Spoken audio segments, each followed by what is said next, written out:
আসসালামু আলাইকুম। এনটিভির দর্শকদের স্বাগত জানাচ্ছি আমি স্পেশাল করেসপন্ডেন্ট জাহিদুর রহমান। কিছুক্ষণ আগে আজান হলো, সবাই যখন ইফতারে ব্যস্ত তখন আমরা দেখতে পাচ্ছি পানি সম্পদ কৃষি প্রতিমন্ত্রী সুলতান সালাউদ্দিন টুকু ইফতারের সময়টায় তিনি সরকারি কাজ করছেন। আমরা আপনাদেরকে সরাসরি নিয়ে এসেছি বাংলাদেশ লাইভ স্টক একাডেমিতে, এবং আমরা দেখতে পাচ্ছি নতুন সরকারের নতুন প্রতিমন্ত্রী যে সময়টা মানুষ ঘরে ফিরে ইফতার করে সে সময় সরকারি দায়িত্ব পালন করছেন তিনি, এবং আমরা আছি মিস্টার সালাউদ্দিন টুকুর সাথে। সালাউদ্দিন টুকু, সবাই বাড়ি ফিরেছে ইফতার করতে, আর আপনি এখন সরকারি আর একটা অফিসে কেবল ঢুকলেন, এটা কি নতুন সরকারের কোনো নমুনা? এটা এখন কাজ তো করতেই হবে, তাই না?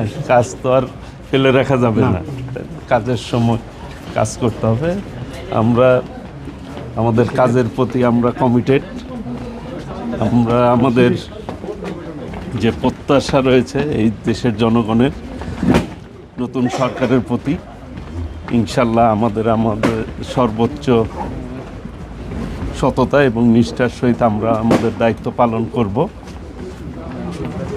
একসাথে এতগুলো মন্ত্রণালয়, টাঙ্গাইলের 5 আসনের এমপি হিসাবে অনুভূতিটা কেমন, আর চ্যালেঞ্জগুলো কি? চ্যালেঞ্জ তো সামনে অনেকগুলি চ্যালেঞ্জ আছে আমাদের, আর টাঙ্গাইল সদর একটি বড় আসন। এই আসনের ইতিমধ্যেই আমরা আমাদের যে কমিটমেন্ট ছিল আমাদের আসনের, সেই আসনের কমিটমেন্ট অনুযায়ী আমরা আমাদের পরিকল্পনা অনুযায়ী আগাচ্ছি। ইনশাল্লাহ সেই কাজগুলি আমরা করতে সক্ষম হব ইনশাল্লাহ। 24 ঘন্টায় একদিন, আর আপনার এতগুলো মন্ত্রণালয় কীভাবে সামলাবেন? সবগুলি কৃষি রিলেটেড, ইনশাল্লাহ সামাল দিতে পারবো। আর বার্তা কি এই প্রশাসনের জন্য, নতুন প্রশাসনের জন্য আপনার বার্তা কি? নতুন প্রশাসনের জন্য বার্তা হচ্ছে আমরা এই দেশটিকে সকলে মিলে সুন্দরভাবে গড়ে তুলব। ভবিষ্যৎ প্রজন্মের জন্য আমরা একটি সুন্দর বাংলাদেশ রেখে যেতে চাই সবার জন্য। আর কৃষি নিয়ে বিশেষ কিছু? কৃষি নিয়ে বিশেষ কিছু অবশ্যই, কৃষিভিত্তিক অর্থনীতি যাতে মজবুত করতে পারি। কৃষি প্রধান দেশ বাংলাদেশ,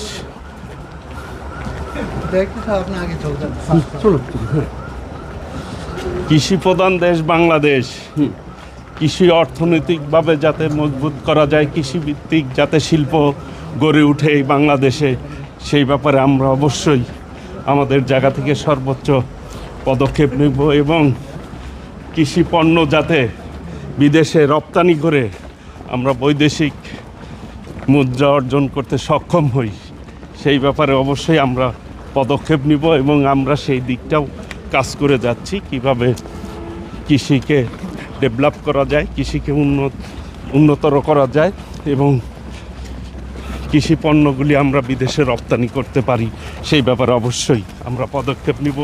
এবং আমাদের সরকারের একটি মাননীয় প্রধানমন্ত্রী দেশনায়ক তারেক রহমানের একটি চিন্তা আছে। আমরা আমাদের নির্বাচনীতেও ইশতেহারে আমরা দিয়েছি যে ফার্মার্স কার্ড দিব, আমরা কৃষি কার্ড দিব ইনশাল্লাহ, ধন্যবাদ প্রান্তিক কৃষকদের জন্য। ধন্যবাদ। দর্শক, আপনারা শুনছিলেন এতক্ষণ প্রতিমন্ত্রী সুলতান সালাউদ্দিন টুকুর কথা। তিনি ইফতারের সময় যখন মানুষ বাড়ি ফিরে তখন তিনি সরকারি একটি কর্মসূচিতে যোগ দিতে এখন সাভারে। এতক্ষণ আপনারা যারা আমাদের সঙ্গে ছিলেন তাদের অসংখ্য ধন্যবাদ। চেষ্টা করবো আগামীতে নতুন কোনো বিষয় নিয়ে আবারও আপনাদের সামনে উপস্থিত হতে। ততক্ষণ পর্যন্ত সবাই ভালো থাকবেন, সুস্থ থাকবেন, এনটিভির সঙ্গে থাকবেন।